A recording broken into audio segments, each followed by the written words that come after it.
Here today with Patrick Lange, two-time Kona champion and the first to break 8 at Kona. He's here in Phuket training for Ironman for now, correct? Yeah. So, how have you enjoyed your stay in Phuket so far? Yeah, it was great. The weather was actually really hot, really humid, so it's close to or pretty similar to the Kona conditions. Yeah. So it's good training. Good race It's a good training group, also with Jürgen, and I stay in the Tanyapura hotel, which is also a fine spot for training. So all in all, I'm pretty happy, and now I can't wait to race in Vietnam. Yeah, sounds exciting. It is. How has your life changed since breaking 8 at Kona? The breakthrough performance actually was the third place, I guess. That changed actually my whole life because I was working at the beginning of 2016. I was working as a physical therapist, and in 2016 I just give it a try. Turned professional, real professional, and I think this had a major impact on my life. Breaking the 8-hour barrier was something maybe that did not change my life completely, because I won the race before, but it is so cool to have something unique as a sports person. So when you achieve something that has never been done before, and that actually nobody can take away from you, so I will always be the one who breaks the 8-hour barrier first. So this is pretty unique. This is something that nobody can take away from me, and this makes it so special for me. And this is why I'm so actually proud of it. Yeah. As you're saying, you nearly. I heard you nearly gave up. Like, what motivated you to come back and keep pushing to become the best? It was a hard time, because as a professional sports person you need sponsors. Without sponsorships it's simply not possible. So at the end of 2015 I had no sponsorships. So I was on a point where I had to decide, go into full working as a physio, or go for it. And I changed as coaches. In German we say with light luggage it's better to travel, so it's better to travel light. So I got rid of all unnecessary stuff. So actually I moved into a really smart apartment, so to save money. I was getting close, so I changed actually my whole life from 15 to 16, and major focus was to be good and to have the focus fully on the sport.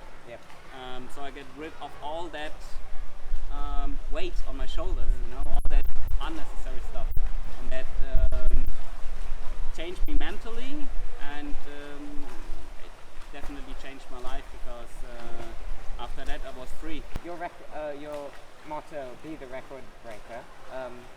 How can that be applied in everyday life, not just in professional triathlon? Yeah, it can be. So the story behind it is that I don't. So some people always get it wrong, because they think I'm saying about myself that I am the record breaker, but hashtag is be the record breaker. And I'm pretty sure that at the end of 2015 nobody believed that I could be a record breaker at some day. So I just want to spread the word that everyone can be a record breaker. Everyone can chase and fulfill their dreams, and even if you have to go to some sacrifices, but if you still believe, or if you keep believing in it, and the dreams will come true, and you can be a record breaker. So record breaker is just another description for dreams. So just believe in your dreams and chase them, and do what you love. For people doing their first triathlon, what's the best advice you have? Like, how do you resist the temptation going out too quickly? There are a lot of things. Obviously, don't let you disturb. Focus. Yeah.